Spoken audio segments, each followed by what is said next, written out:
Зурагтын нэвтрүүлгээр дулаан инээмсэглэл цацруулаад гарч байгаа өндөр боловсролтой хөөрхөн зөөлөн дүр төрхтэй эмэгтэйг харсан ихэнх хүмүүс тэр эмэгтэйн талаар эерэг бодол бас төсөөлөлтөй болох нь бараг л тодорхой. 2012 онд Малайз улсын MasterChef тэмцээний 2 дугаар улиралд оролцсон тухайн үедээ дөнгөж 24 настай байсан Этика Сити Нурашкийн яг л ийм байдлаар олонний сэтгэлд хүрч түмний дунд маш давгүй имижтэй болоод амжсан юм. Гэвч хөөрхөн царай дулаан инээмсэглэлийн цаана нуугдсан Этика тийм сайн хүн байсангүй. Малайз улс Саба Эмбер Тауэр 2021 оны 12 дугаар сарын 13-ны өдөр Этика Сити Нурашкины гэрээс цагдаагийн газарт дуудлага ирсэн бөгөөд тэрээр нөхрийнхөө хамтаар гадаад улс руу аялалд яваад иртэл гэрийнх нь үйлчлэгч 28 настай Нур Афия Диндамэн амьсгалахгүй мөн ухаангүй болсон байна хэмээн мэдгдсэн. Мөн тэрээр нэмэлтээр гэрийнх нь үйлчлэгчийн тал биеийн нүцгэн үсийг нь бүхэлд нь хусчихсан, биеийн тэр чигтээ шарахтай болсон байна хэмээн хэлсэн байдаг.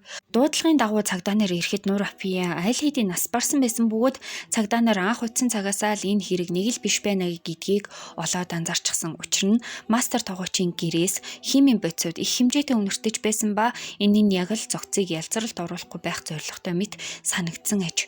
Цагдаа нарын анхан шатны үзлэгээр Нур Афиягийн толгой, мөр, бугуйн хугарчихсан, нүд нь хөхөрч хавцсан байснаас гадна үүдэн шүднүүдийн бүгдийг нь ор мөргөө авсан байв. Энэ нөхцөл байдлаас дүгнэх юм бол Нур Афия яалтчгүй маш хайргас аллагын золиос болсон байлаа. Гэхдээ жирийн нэг эмэгтэйг хэн яагаад ингэж хөнөөсөн юм болоо гэдэг учир битүүлэг хэвээр.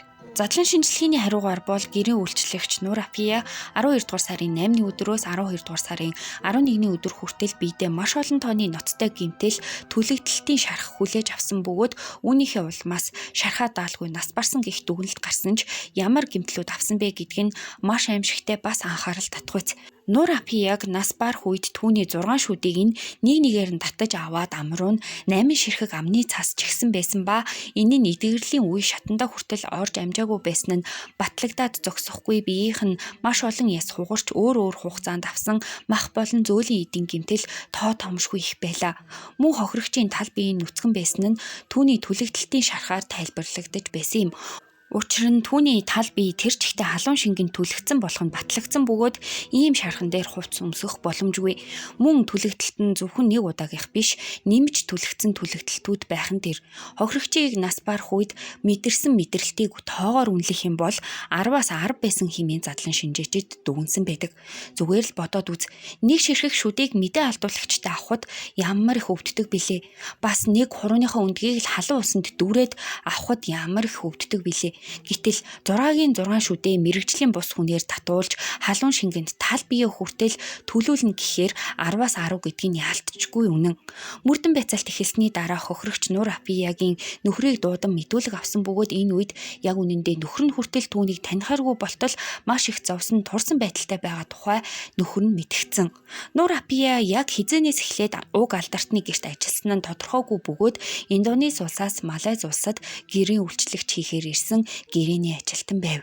Зарим их сурвалжийн мэдээлснээр бол хохирогч Индонез иргэн шилтээж Малайз улсад өсөж төрөнсөн нэгэн. Гэрийн эзэн 44 настай Мухаммед Амбри Йонос болон гэрийн эцэгтэй 37 настай Этика Сити Нурашки нарын хувьд гадаад улсад аялаж байх хооронд энэ хэрэг гарчихсан болохоор бидэнд ямар ч хамаагүй шүү хэмээн илт өөрсдөөсөө түлхэх гэж оролдож эхэлсэн нь цагдаа нарын сэжгийг төрүүлж орхисон. Ийхүү сэжиг авсан цагдаа нар гэрийн эзэдийн утсыг шалгаж үзэхээр шийдэж хураан аавн шалгахтал санаанд оромгүй зүйлс гараад ирсэн нь маш олон тооны хүчирхийллийн агуулгатай бичлэгүүд байлаа. Эдгээр бичлэгүүд нь өөр цаг хугацаанд бичигдсэн байсан ба эдгээр бүх бичлэгүүд дээр гэрийн үйлчлэгч Нур Афияг хүчирхийлж бас тамлаж байгаа тухай бичигдсэн байв. Хамгийн гол нь эдгээр бичлэгүүд дунд Нур Афия амь насаа алдах хэмжээний гэмтэл авсан өдрүүдийн буюу 12 дугаар сарын 8-ны өдрөөс 12 дугаар сарын 11-ний өдөр хүртэлх өдрүүдийн дарчлалтын бичлэг хүртэл байж байсан. Тэгэхээр гэрээ эзэд гадаад руу явсан мөн иргэн ирсэн гэдг нь худлаа байсан гэсэн үг. Нэгэнт хүчирхийллийн баримт олдчихсон учраас 12 дугаар сарын 14-ний өдөр хосуудыг хоёулангийн баривчилж мөрдөн байцаалтын үйл ажиллагааг улам эрчимжүүлсэн. Бичлэгүүд дээр бичигдснээр бол хосууд 12 дугаар сарын 11-ний өдөр буюу хохирогч амиа алдсан өдөр түүний шүднүүдийн нэг нэгээр нь бахиар зулгаан авч зугаацсан байснаар зогсохгүй түүнийг жас халуун буцламтгай усанд хүүхэд усанд оруулж байгаа мэт усанд оруулж удаа дараа зугаацсан байлаа. Зодох халуун усанд оруулах бол бүр байнгын давтан үйлдэл. Ер нь бичлэгүүдээс нь дүгнэх юм бол гэрийн үйлчлэгч Нур Апия, эхнэр Эдика болон нөхөр Мухаммед нарийнх нь зодуурын шок, стресс тайлагч бөмбөгөнд байсан бөгөөд тэд хамтдаа нийлж байгаад бичлэг хийн зугаацдаг байсан. Хүнээс цалин авч ажилдаг байлаа гэд тэр хүн цалин өгдөг хүнийхээ болно биш. Харин ч хийж чадахгүй эсвэл амжихгүй байгаа зүйлийг нь хийж өгч, амжуулж өгч байгаа хамтрагч нь байдгаа гэдгийг өндөр боловсралтай сайн карьертай хосууд огтоос ойлгоогүй нь харамсалтай. Нөхөр Мухаммед Амбри Йонас нь барилгын салбарт ажилладаг сайн карьертэй нэгэн байсан бол эхнэр Эдика Сити Малайз их сургуулийг геологийн чиглэлээр төгссөн. Хэрэг гарах үед агсан төвшний сургуульд суралцаж байсан ба 2012 онд MasterChef-ийн 2 дугаар улиралд оролцож олонний танил болсон нэгэн. Тэрээр мэрэгжлийн тоогооч биш хэрнээ 4 дугаар байрыг эзэлснээс гадна хөөхөн царай дулаан нэмсгэллээрээ хүмүүсийн сэтгэлийг татаж мэрэгжлийн тоогооч нараас хүртэл илүү олон магтаал сайшаалыг хүртсэн байдаг. Эдика нэвтрүүлгээс 1 жилийн дараа ирээдүйн нөхөртөөгөө танилцаж гэрлээд 3 хүүхэдтэй болцгоосон. Гаднаасаа бол үнэхээр төгс гэр бүл. Харамсалтай нь бодит байдал арай өөр байсан юм. Тэдний ихэр хүүхдүүд аутизмтай байсан бөгөөд хосууд хүүхдүүдийнхаа бэрхшээлтэй нүүр тулахыг мөн ойлгохыг хүсдэггүй байснаас болоод өөрсдөө ч тэр хүүхдүүдийг ээж тэр зовоож амьдрах болсон. Ингээд л өөрсдийнхөө стрессийг тайлахын тулд гэрийн үйлчлэгч Нур Апияг тамлан зовоох болсон. Хосууд нэгэнд хөдлөшгүй нотлох баримттайгаар баримтчлагдсан учраас үгүйсэх аргагүй байлаа. Тийм ч учраас энэ үеэс ахуулаад тэд энэ хэргийг нэг лүгэж өгөх гэж оролдсон боловч бичлэгдэр угаасаа хамтдаа хүчирхийлэл үлддэг байсан болох нь харагдаж байсан болохоор зөвхөн нэгнээ үгүйсгээд дуусгах зүйл огт биш байв. Энэ үед тэдний баг хүүхэд хөхнөөсөө хүртэл гараагүй жоохон хүүхэд байсан юм.